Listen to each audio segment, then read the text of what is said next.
इस वीडियो में हम कक्षा 9 का संख्या पद्धति चैप्टर है उसकी प्रश्नावली 1.5 को हल करेंगे। इससे पहले आपको घातांक के नियम पता होने चाहिए।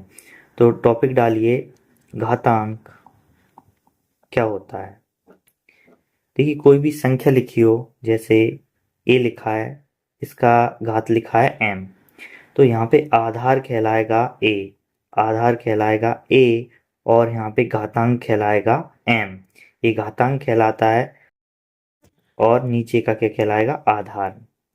अब इसी से रिलेटेड आपके बहुत सारे नियम हैं, तो हम 5-6 नियमों को समझ लेते हैं। पहला नियम लिखिए, a की घात m गुणा a की घात n हो। देखिए यहाँ पे चिन्ह लगा हुआ है गुणा का, आधार है इस पे a और a, मतलब आधार समान होने पर घातें हमेशा जुड़ती हैं। तो हम आंसर आता है a की घात m धन n। हमें याद रखना है कि हमेशा आधार आधार में गुणा होगा, घातें घातों में जुड़ेंगी, या फिर घात का घात में गुणा होगा, घात का घात से भाग होगा। ये याद रखेंगे तो क्वेश्चन गलत नहीं होगा। तो पहला नियम है, आधार समान होने पर घातें जुड़ जाती हैं जब चिन्ह हो गुणा का। इसका उदाहरण समझ लेते हैं। उदाहरण 2 की घात 5 गुणा 2 की घात 6। अब देखिए यहाँ पे आधार 2 है और आधार कैसे हैं, समान है, चिन्ह लगा हुआ है गुणा का, तो यहाँ पे क्या होगा, 2 की घात 5 धन 6। सॉल्व करेंगे, घात घात में जुड़ती है, तो 6 और 5 11, तो आंसर आ गया 2 की घात 11। हो सकता है किसी में 3 गुणा 3 गुणा 3 गुणा 3 लिखा हो।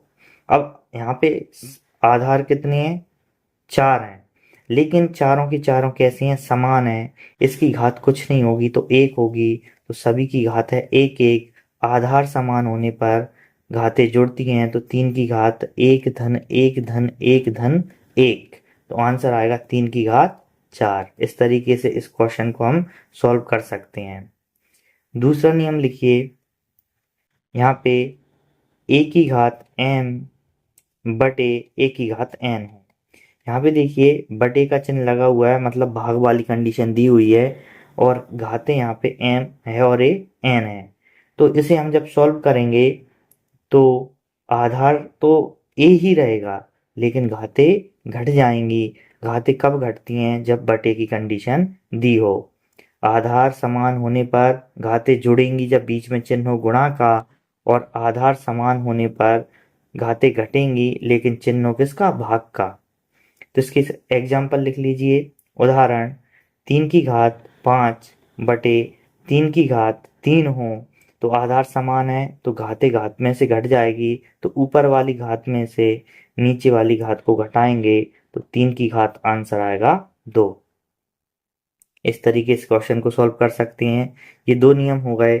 तीसरा नियम लिखिए, a की घात m हो, ब्रैकेट का चिन्ह लगा हो और उसकी घात हो n, मतलब घात पर घात लगी हो। घात पर घात लगी हो तो हमें क्या करना है, घात का गुणा घात में कर देना है, तो a की घात m गुणा n आएगा। ये कब होगा, जब ब्रैकेट लगा हो और उसके ऊपर घात के ऊपर घात लिखी हो। उदाहरण के लिए जैसे 3 की घात 2 ब्रैकेट क्लोज और इसकी घात है 3, तो हम क्या करेंगे, आधार तो यही रहेगा, घात 2 है और इधर घात 3 है, तो इन दोनों का गुणा करके हम आंसर लिख देंगे 3 की घात 6। इस तरीके से हम इन क्वेश्चनों को सॉल्व कर सकते हैं। चौथा नियम लिखिए आप, a की घात m इंटू b की घात m। अब देखिए यहाँ पे आधार अलग अलग हैं और चिन्ह लगा है किसका, गुणा का, लेकिन यहाँ पे घात कैसी है, समान। जब घात समान होती है तो हम आधार का गुणा आधार में कर देते हैं, तो आधार का गुणा आधार में करने के बाद ब्रैकेट के बाहर m लिख देंगे। उदाहरण लिख लीजिए, 3 की घात 7 गुणा 2 की घात 7 लिखा हो, तो यहाँ पे घातें समान है, घात समान है, तो हम क्या करेंगे, 3 का गुणा 2 में करेंगे और इसकी घात लिख देंगे 7, तो 3 दूनी 6 और 6 की घात हो जाएगी 7। पांचवा नियम और नोट कर लीजिए। पांचवा नियम ये कहता है, a की घात m हो, a की घात m हो, और मैं इसे 1 के बटे में ले जाना चाह रहा हूँ, तो 1 के बटे में जैसे ही जाएगा तो जो घात है वो माइनस की हो जाएगी। और ऐसा लिखा हो तो ये ऐसा हो जाएगा। इसका एग्जाम्पल 7 की घात 2 लिखा होगा तो इसको हम बटे में लेके जाएंगे तो 1/7 की घात हो जाएगी -2। मान लीजिए 3 की घात -5 है, यहाँ पे घात ऋण की है और 1 के बटे में जैसे ही ले जाएंगे तो ये हो जाएगी धन की। तो एक नियम ये कहलाता है। छठवां नियम और लिख लीजिए, 1 की घात 0 हो तो आंसर 1 आता है, या फिर x की घात 0 हो तो आंसर 1 आता है। ये क्यों होता है ये भी समझ लेते हैं। हम जानते हैं x, तो x की घात 0 का आंसर 1 आता है। इस 1 को हम क्या लिख सकते हैं, x/x भी लिख सकते हैं। इस 1 को क्या लिख सकते हैं, x/x। क्यों x का भाग x में देंगे तो आंसर 1 ही निकलेगा। अब हम जानते हैं इसकी घात 1 है और इसकी घात कितनी है, 1। अब हमने ये वाली कंडीशन अभी ही पढ़ी है जो कि कंडीशन नंबर 2 है कि आधार समान हो तो हम क्या करते हैं, घातों को घटाते हैं। तो आधार तो यहाँ पे समान है, x और x ही है, और चिन्ह लगा है भाग का, तो x 1 में से 1 को घटाएंगे तो आंसर आएगा x की घात 0। और इस x की घात 0 को हम पुनः क्या लिख सकते हैं, 1 लिख सकते हैं।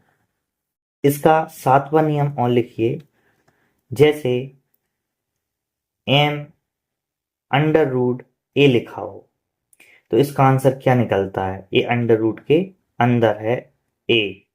तो इसमें हम क्या करते हैं, जो यहाँ पे लिखा हुआ है घातांक में इसको हम ले जाते हैं बटे में। तो 1 यहाँ पे इसकी घात कितनी है, 1 है, तो 1 बटे हो जाएगा कितना, m। मान लीजिए a की घात m/n हो, ध्यान से समझिए, a की घात m/n हो तो इसको मैं कैसे लिख सकता हूँ, अंडर रूट के अंदर लिख सकता हूँ।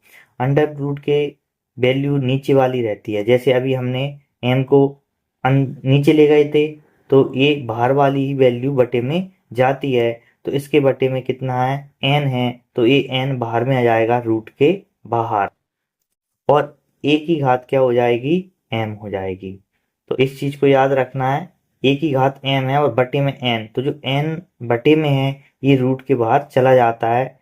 ऐसे अंडर रूट 32 लिखा है, अंडर रूट 32 लिखा है तो यहाँ पर कोई संख्या ना लिखी हो तो इसका ऑटोमेटिक क्या होता है, 2 लिखा होता है। तो इसका आंसर आता है 32 की घात 1/2। तो यहाँ पे 1 कहाँ से आ गया, 1 तो इसकी घात पहले से ही थी, 32 की घात कुछ नहीं तो 1 होगी, और इसके बटे में ये 2 चला गया।